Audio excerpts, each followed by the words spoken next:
Inner politics may be ഉണ്ടായിരിക്കാം. ഇപ്പോൾ ഹാർദിക് പാണ്ഡ്യയുടെ ഒരു ക്യാപ്റ്റൻസിൽ ഇപ്പം ചെന്നൈയുള്ള കളി എടുക്കട്ടെ, ചെന്നൈയുള്ള കളി എക്സാമ്പിൾ എടുക്കുമ്പോൾ ഹാർദിക് പാണ്ഡ്യ ബോളേഴ്സ് പറയുന്ന പോലെ ഫീൽഡ് ഇടാനായിട്ട്, ഈവൻ ബുംറ പറയുന്ന പോലെ പോലും ഫീൽഡ് ഇടാനായിട്ട് ഹാർദിക് പാണ്ഡ്യ സമ്മതിക്കാതെ ഹാർദിക് പാണ്ഡ്യ ഇടുന്ന ഫീൽഡിൽ അപ്പോൾ ആ ഒരു എന്താണ് ബോളേഴ്സിൻ്റെ ഒരു സ്വാതന്ത്ര്യം കൊടുക്കുക എന്ന സംഭവമുണ്ട്.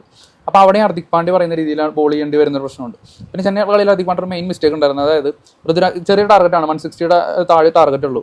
ഋതുരാജ് ഗെയ്ക്വാദും അതുപോലെ തന്നെ കാർത്തിക് ശർമ്മയും ക്രീസിലേക്കുന്നു റണ്ണേ ബോൾ എടുത്ത് കളിക്കുകയാണ്. ആ ഒരു സാഹചര്യത്തിൽ അവിടെ അല്ല ഹസൻ ഫാറിന് അല്ലെങ്കിൽ രഘു ശർമ്മനെ കൊണ്ടുവരുന്ന അവർ സ്റ്റെമ്പിനാണ്, സ്ട്രേറ്റ് സ്റ്റെമ്പാണ് ബോൾ ചെയ്യുന്നത്. ഹാർദിക് പാണ്ഡ്യ ഫീൽഡ് ഇട്ടേക്കുന്നത് ഫൈൻ ലെഗിലാണ്, ബാക്ക് സൈഡിലാണ് ഇട്ടേക്കുന്നത്. അപ്പോൾ അവിടെ ഈസി ആയിട്ട് ഗെയ്ക്വാദും അതുപോലെ തന്നെ കാർത്തിക് ശർമ്മയും മിഡ് വിക്കറ്റിലോട്ട് അടിച്ച് സിംഗിൾ ഇട്ട് സുഖമായിട്ട് റൺസ് കണ്ടെത്തിക്കൊണ്ടിരിക്കുകയാണ്. അപ്പോൾ ഹാർദിക് പാണ്ഡ്യ ആ ഒരു മിസ്റ്റേക്ക് തിരിച്ചറിഞ്ഞിട്ട് ഒരു ഫീൽഡർ മിഡ് വിക്കറ്റിലേക്ക് ഇട്ടിട്ട് അവിടെ സിംഗിൾസ് തടയുമ്പോഴേക്കും ചെന്നൈ ജയം ഉറപ്പിച്ചൊരു ഘട്ടത്തിലാണ്. അപ്പോൾ അവിടെ ലേറ്റ് റിയലൈസേഷനാണ്.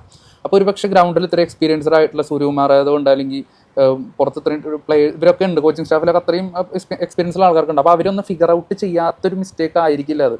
അപ്പോൾ മേ ബി ആ ഒരു ഇന്നർ പൊളിറ്റിക്സ് നല്ല രീതിയിൽ ഉണ്ടായിരിക്കും മുംബൈ ടീമിൽ. അതുകൊണ്ടായിരിക്കും അവർ പക്ഷേ ആ മത്സരത്തിൽ ഇപ്പോൾ ഒരു മിഡ് വിക്കറ്റ് അവിടെ തുടക്കം തന്നെ വരുന്നു, സ്പിന്നർ വരുമ്പോൾ തന്നെ മിഡ് വിക്കറ്റ് വരുന്നു.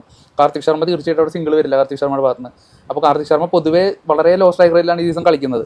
അപ്പോൾ അവിടെ അപ്പോൾ ഒരു പ്രഷർ വരും, റൺ റേറ്റ് കൂടും, പ്രഷർ വരും. അപ്പോൾ അടിച്ച് ഔട്ടാവാനുള്ള സാധ്യത ഒരു പക്ഷേ മുംബൈക്കാരുടെ കളി ജയിക്കാവുന്നൊരു സിറ്റുവേഷൻ മേ ബി ഉണ്ടാവാം. ഒരു പക്ഷേ രോഹിത് ശർമ്മയാണ് അങ്ങനത്തെ ഒരു സിറ്റുവേഷൻ അവിടെ ക്രിയേറ്റ് ചെയ്തിട്ടുണ്ടാവും.